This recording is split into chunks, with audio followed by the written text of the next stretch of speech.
No, I guess maybe it's several things which I would to say. First is always be open to what is going on and ask the right questions.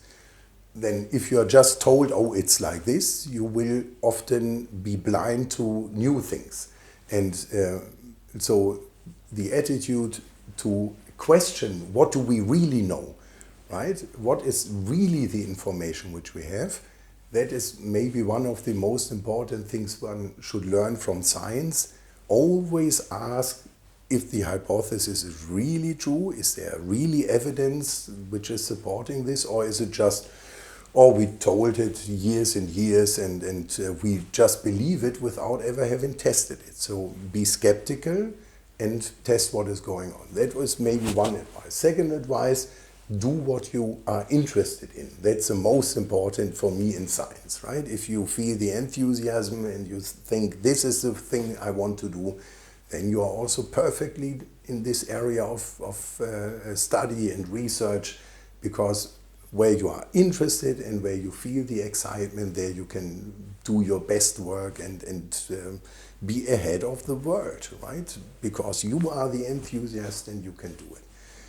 And then the third is talk to different people, to other scientists who have other ideas, because if you go to my lecture, you see how I understand the world. But if you go to Gustavo's lectures, you will see it from a different perspective, and you learn something new by those different viewing angles on the same subject. And I think to gather information from different sources, to talk with others about how I have understood something, and maybe I have sometimes the wrong view, so I should modify it in discussions. That is something which I would encourage students always to do. Gather information from several sources and try to build your understanding based on this different type of information. By reading articles, that's another thing which I encourage my students always to read the original literature, because often we just communicate what has been written in this wonderful article, but in my lectures I usually give in the supplementary online material, so to speak, a link to the original article. And sometimes it's from two perspectives a blessing to read all those articles. One is the language has so much changed over the years, so it's sometimes really funny how in the old days people were writing, how in the modern times people are writing. It will be interesting to see how it's going on in the future.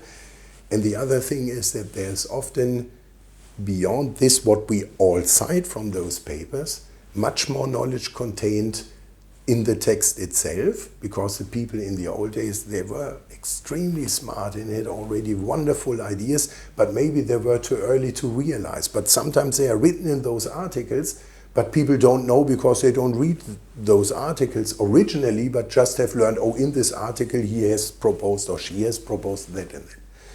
And so reading original articles and learning from the deep knowledge which people have already acquired in earlier years, I think that's a way how we can really enhance science and not only repeat again after 10 years, right? Knowledge is lost and then you start all over again, but rather to really enhance our understanding. Right? But of course, what is most important is that you have an environment in which you can be working and where you have other scientists with whom you can be working together, right? I think that is always possible, and each country is fighting this kind of what we call brain drain, that people say, oh, if I go elsewhere, I get more money, I have an easier life and so forth. But and in Germany we have the same issue where people say, oh, people then leave to the US and have much better circumstances and so forth.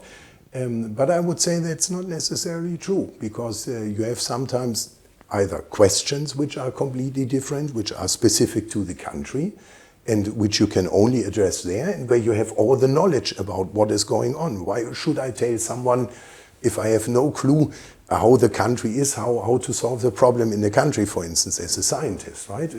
You know how the country is and what one can do. And so I think this excellent research you can do mostly with excellent people. And that's the most important bit. And I think you have a splendid resource of excellent people, and with those you can do this. And the pocket money is helpful, right? Of course, right? If you have enough money to buy something. But I've seen often that money is not the limiting factor always, but it's the right guys with whom you are working together and where you create this stimulating atmosphere to produce something new. And then it's important to have also the resources available and so forth, but you can do excellent research here. And there is excellent research done in Argentina and in many other countries as well, so you don't have to go just to one or two countries in the world where you think it's easier, because it's not necessarily so. I think it's absolutely crucial. You need this basic science also in order to have the skills to solve the applied questions. And many of the things and the ways of thinking are making it possible to develop something which is also of the applied sector. But it has a long induction period. It gave us a possibility to have this general knowledge and understanding of how things are going. It's more this kind of mindset, and that is specific what is, I mean, learned in physics, chemistry, the natural science, this kind of mindset to be open for problems and trying to solve them with scientific approaches. And this is what we learn when we do basic science, and I think it's very important.